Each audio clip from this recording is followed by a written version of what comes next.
want you to imagine, and you just walked into your comic book shop. You make your way slowly towards the new releases. You look over each cover one by one. Nothing catches your attention. Same random style of art. Redundant story. And then suddenly, you see it. Eye-popping colors just bouncing off the cover. It's vibrant like you've never seen before.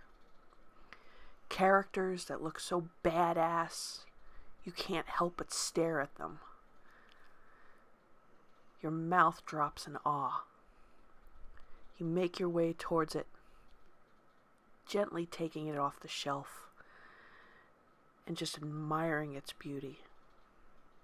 Before you know it, a smile crosses your face, and you make your way over to the cash register. Wouldn't it be nice if there was a book like that?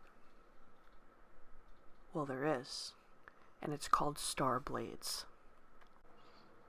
Hi everyone, it's Carrie, aka Nerdy Girl Creates, and welcome back to my YouTube channel. Today is Indie Friday, and we're going to take a look at Starblades from artist Kyle Ritter.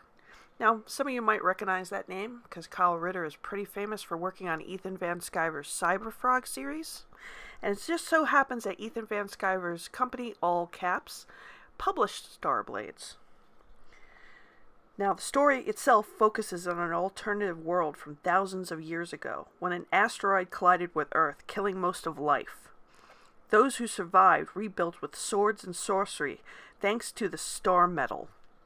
A mysterious stranger known as Gardux seeks to bring a team of heroes together to stop the corruption that has arrived on Earth. So, what did I think of Starblades? Well, let's start off with this. The art is outstanding. The colors are amazing.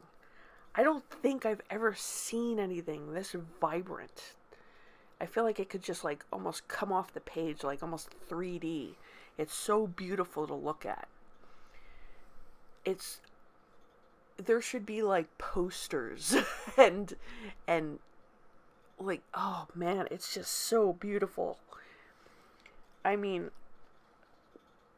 why aren't we getting this in mainstream?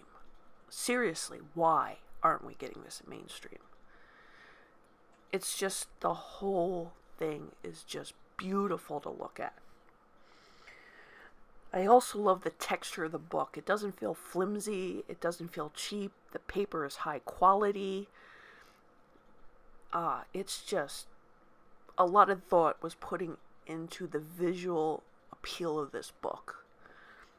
Also, I like the concept of the world Kyle has created. He's got characters called Starwolf, Ghost Tiger, Talon, Dragon Knight, the Bronze Tiger, and Sharkblade. Each have a very interesting ability, and the story teases some intriguing backstory for each one of these characters. I really like, I said, this concept of the world, but let's get into what I didn't like about this book. And I hate to do this because I am a big admirer of Kyle Ritter's art, from what he's done on Cyberfrog and what he's done in this book. But it wouldn't be fair if I didn't give an honest review. So here it goes. Recently, on a live stream, I heard Ethan Van Sciver talking about hiring an in-house editor for all caps, and I have to agree. I spotted a few issues, especially with the dialogue, that would have been easily remedied if there was an editor looking over this book. Kind of pulls you out of the story when you come across these errors. It doesn't feel like somebody took the time to really look this over and make sure everything was right. I'm hoping in the future, and with future books, especially future Starblades books or any books from All Caps Comics, that there will be an editor to overlook this.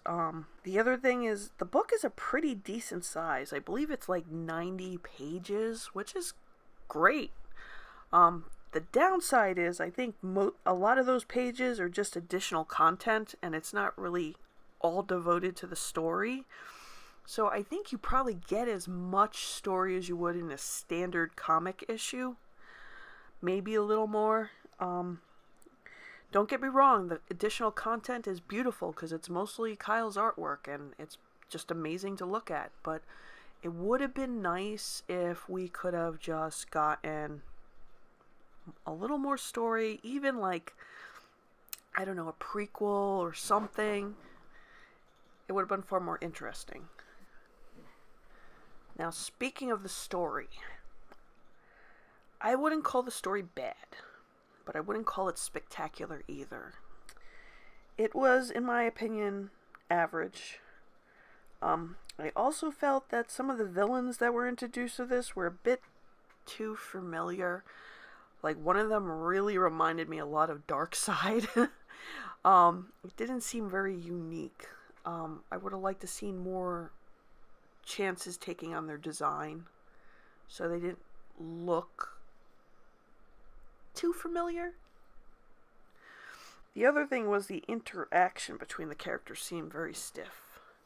There was one part where Gardox is responding to someone asking him to explain who he is, and his response is just something simple as, "My story isn't important, just listen to him." And everyone is just like, "Okay, that's cool." And I'm thinking, okay. Again, that could be just something that could have been maybe an editor could have pointed out. I don't know. I'm not an expert editor. I'm just coming at this from somebody who's a reader. I believe Kyle is an amazing artist, but I think it's obvious that maybe writing was not his forte, or I should say something he has been doing long. But don't get me wrong, I really believe there's potential here. He just needs to work on it a little more, and maybe with the right editor, and even maybe with the right guidance, maybe like Ethan could step in and show him a few pointers, give him some advice. I think we can really unlock that potential he has. My last critique is the tiers that were offered in the campaign. You did have a signed edition. You did have multiple variant covers, including the Women of Starblades. However, with art like this that looks so good, I really believe you should have had some merchandise that would really display that, like posters, like t-shirts and hats. I mean, people walking will want to wear that even if they don't even know what the story is, because this art is just so amazing. It would just showcase this more, and free advertisement, you know what I'm saying? Now, like I said, I might have issues with the story and pacing, but this book alone, you could just stare at the art. I know I keep going on about the art, but look at these images. Look at these images and tell me what you think. I mean, do you see this anymore in DC and Marvel? I mean, ever. From cover to interior. No. I bet you don't. So, finally, do I recommend this book? Well, for the art, like I've been saying throughout this video, hell yeah. The art alone should sell this book. For the story, well, I think I'll leave that up to you. I won't say I wouldn't invest in the next book. I'm actually curious to see how Kyle Ritter develops as a writer over time. And like I said before, his art alone is a reason to buy this book.